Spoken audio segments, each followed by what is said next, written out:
time limit tonight. Our breaking news: it is now Friday morning in Ukraine, a country enduring an unprecedented Russian military assault, a massive full-scale invasion by land, air, and sea. A senior U.S. defense official saying Russian forces have launched more than 160 missiles. Ukraine's president saying at least 137 of his country's soldiers have been killed defending their homeland since the invasion began more than 24 hours ago. CNN is covering this breaking news story from all angles. Sam Kiley is in Kharkiv, Ukraine. Atika Schubert is in Lviv. Russian expert Joe Doherty is in Moscow. Caitlin Collins is at the White House, and Maureen Lieberman is at the Pentagon for us right now. Hello to one and all. Sam, I'm going to start with you. New video tonight showing explosions in Kyiv. Let's take a look at it.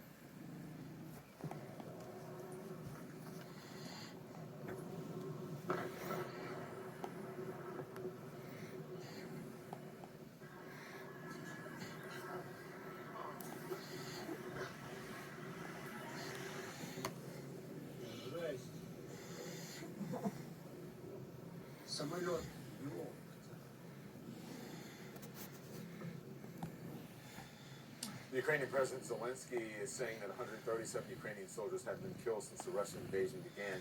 Sam, what's the latest? Well, I think the most sinister development has to be the statement, the video statement, almost like a hostage video, wasn't it, when President Zelensky said in an address to the nation released on the internet that he felt that he was the target number one of potential saboteurs and infiltrators from Russia that had already arrived within the Ukrainian capital, and that his family would target number two. And this, of course, you'll call, Don, it was the United States who'd been pressing him prior to this Russian invasion to start thinking about relocating from Kiev, because they obviously had an inkling that this would be part of the Russian playbook, not least because, of course, British and American intelligence had been talking prior again to these invasions, saying that they had intelligence that would lead them to believe that there was going to be an attempt following a Russian, or as part of the Russian invasion, to decapitate the political structures within Kiev, within the capital, within the state, the independent state of Ukraine, in order to turn it into a vassal state.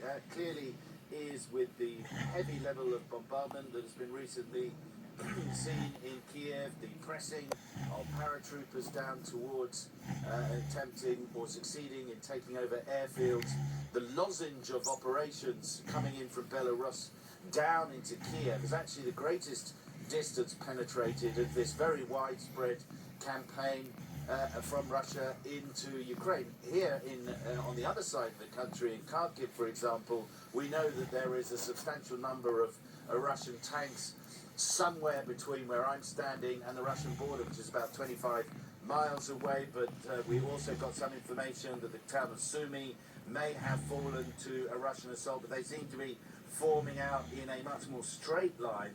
The civilian Ukrainian was deeply because Ukrainian try to regain the initiative, but the recently. Good morning, and look, it's clear. That's been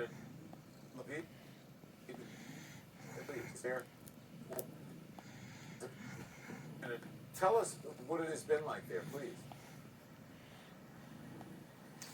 I mean, really quiet, but people are there late very quickly. Yesterday we heard air raid and just about heard a volley of shot in the sky and a distant flame.